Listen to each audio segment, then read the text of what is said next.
धनंजय मुंडेंना खंत वाटत असेल तर त्यांनी कराड शेजारी जाऊन बसावं आणि खंत दूर करावी असा टोला धनंजय मुंडेंच्या वक्तव्यावर प्रकाश सोळंके यांनी लगावलाय।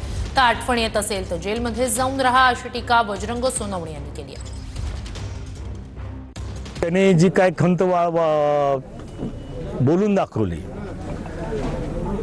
ती खंत खरंच त्यांना मला वाटतं की प्रत्येक क्षणाला त्यांच्या पाठीमागे असणारा सावलीसारखा वाल्मिक कराड याच्याबद्दलच ती खंत असावी आणि फारच खंत झाली तर त्याच्या शेजारी जाऊन बसा तुम्ही आणि खंत दूर करा एवढंच मी म्हणेल। त्यांना जर खूप आठवण येत असली तर माझी त्यांना विनंती आहे की जाऊन तिथं तुम्ही राहा। नगर परिषद नगरपंचायत निवडणुकीच्या प्रचारासाठी मंत्र्यांचे दौरे सुरू आहेत। मुख्यमंत्री फडणवीस आज पालघर दौऱ्यावर आहेत। पालघरमध्ये मुख्यमंत्री फडणवीसांच्या 2 सभा तर उपमुख्यमंत्री एकनाथ शिंदे आणि अजित पवार बुलढाणा दौऱ्यावर आहेत। अजित पवार अकोला, मलकापूर, चिखली, देऊळगाव राजा या ठिकाणी प्रचार सभा घेणार आहेत तर एकनाथ शिंदे बुलढाणा आणि सिंदखेड राजा येथे सभा घेणार आहेत। लाडकी बहीण योजनेवरून फडणवीस आणि शिंदेंनी आश्वासन दिलंय, जोपर्यंत देवाभाऊ मुख्यमंत्री तोपर्यंत लाडकी बहीण योजना बंद होणार नाही असं फडणवीस म्हणाले। तर जोपर्यंत शिंदे आहेत तोपर्यंत योजना बंद होणार नाही असं आश्वासन शिंदेंनी दिलंय। काही लोक सांगायचे आता लाडकी बहिणीची योजना बंद होणार, 1 वर्ष झालं ही योजना आम्ही सुरूच ठेवली, ती बंद केली नाही। आणि माझ्या बहिणींना सांगतो, जोपर्यंत तुमचा देवाभाऊ मुख्यमंत्री आहे ही योजना कधीच बंद होणार नाही, बहिणींची योजना सुरूच राहील। माझ्या लाडक्या बहिणींना माझी विनंती आहे, तुम्ही या सर्व योजना तुम्हाला ज्या दिलेल्या आहेत त्या कुणाही माईचा लाल बंद करू शकणार नाही। एकनाथ शिंदे तुमचा भाऊ तुमच्या पाठीशी उभा आहे। पुढच्या बातमीकडे बातमी वसईमधून आहे। दिवनमान परिसरात वायू गळती झाल्याने एकाचा मृत्यू झालाय। या घटनेचा सीसीटीव्ही समोर आलाय। क्लोरीन सिलेंडर लीक झाल्यानंच या ठिकाणी वायू गळतीमुळे अनेकांना श्वास घेण्यास त्रास झाला, त्यातच एकाचा मृत्यू झालाय तर 19 जण बाधित झाले। वायू गळतीमुळे श्वास घेण्यास त्रास झाल्यानं एका व्यक्तीचा मृत्यू झालाय। देव परडिया असं या मृत व्यक्तीचं नाव आहे। रुग्णालयामध्ये क्लोरीन वायू गळतीचे 7 रुग्ण ऍडमिट झाले। त्यापैकी 1 रुग्ण जो आहे तो प्रवेशित होण्याच्या वेळीच मयत स्थितीमध्ये होता। उर्वरित 6 पेशंट जे आहेत त्यांना आम्ही प्रवेशित करून घेतले। त्या 6 रुग्णांपैकी 3 रुग्णांची परिस्थिती आली तेव्हा खूप नाजूक असल्यामुळे त्यांना आयसीयू मध्ये तातडीने शिफ्ट करून तातडीने उपचार चालू केले। उर्वरित 3 रुग्णांना जनरल वॉर्डमध्ये उपचारासाठी ऍडमिट केले।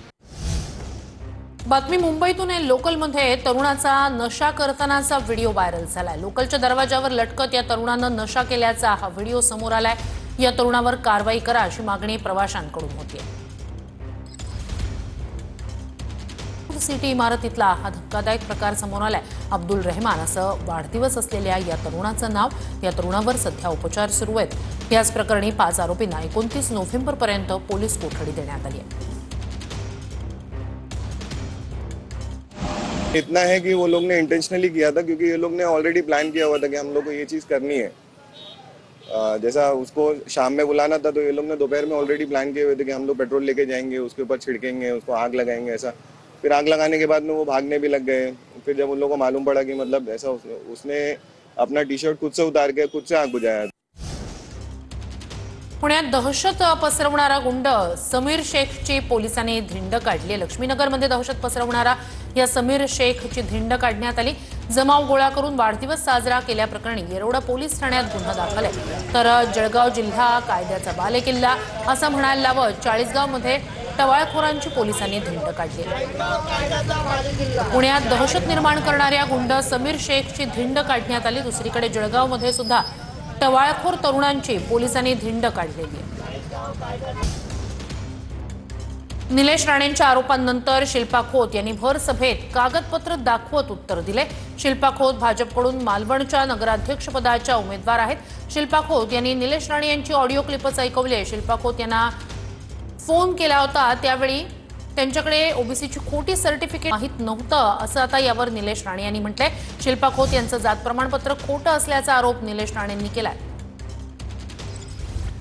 नगरपालिकेचा विषय आला तर मालवण नगरपालिकेच्या विषयामध्ये नगराध्यक्ष पदासाठी कोण सुटेबल कॅन्डिडेट आहे अशी चर्चा चालू होती आणि त्यामध्ये आमची सगळ्यांची इच्छा अशी आहे आणि आपल्याला विनंती अशी आहे की आता उद्या आघाडी युती काय होईल की नाही होणार हे आता काही स्पष्ट नाही, पण जर तुमची इच्छा असेल आणि तुम्ही म्हणत असाल तर शिवसेनेकडून तुम्हाला नगराध्यक्ष पदासाठी सगळ्यांचं एकमत आहे तुमच्या नावाबद्दल. माझा प्रामाणिक प्रयत्न होता माझ्या पक्षासाठी, पण त्याच्यात ते खोटं बोलले ते मी 8 दिवसापूर्वी केलं. 1 नोव्हेंबरला केला होता. ही गोष्ट खरी आहे, मी केला होता.